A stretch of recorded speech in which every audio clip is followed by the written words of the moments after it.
So now that we've gone through this algorithm as a flowchart, Brian, what do we have here? Pseudocode. Oh, we have the swap sort operation in pseudocode. Let's kind of walk through one at a time so that we kind of understand how we convert the diagram on the left to the code on the right. As you can see, the function is called sort, and we have labeled the function here, function sort. And over here we have the parameter. So what we say in our pseudocode here is the required parameter is ARR, which represents the array that we're passing. The unsorted array.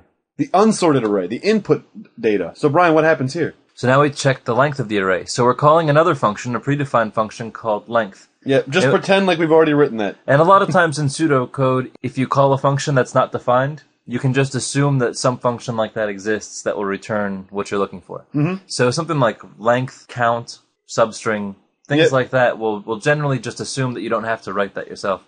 So the length will return the length of the array. And we're going to store that in the variable length. Also, you can see in the starting position of the for loop that we initialize the variable I to 0, just like we've done before. The next part of the flowchart, you can see that I less than length minus 1 is going to be our condition of the for loop.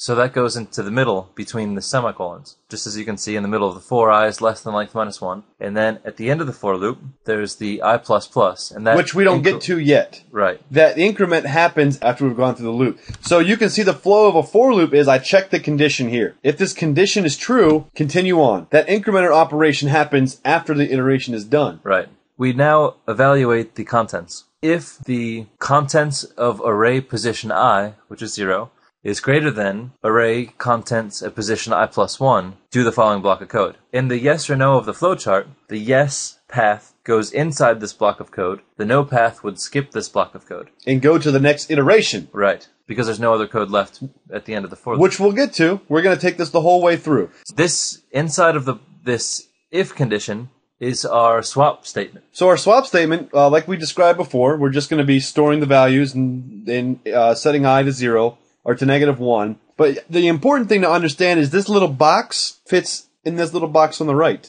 So this little box represents our block of code that belongs to the if statement that came before it. Right.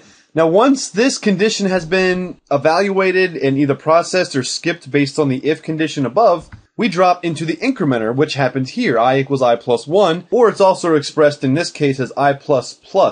So we've actually gone through one iteration of the for loop where the condition is true. Now, what happens when we come back to this condition and evaluate it and it's false? Well, first off, you can see that we go from the incrementer statement immediately to the condition statement. Now let's go through the scenario where this condition is no longer true. Well, we drop to this return. And you can see on the bottom of our pseudocode, we're returning ARR, which equals the value of the sorted list. So that's a pretty fast and dirty walkthrough of translating a flow diagram to pseudocode. Mm-hmm. And there's really not that big of a leap. No, it's not.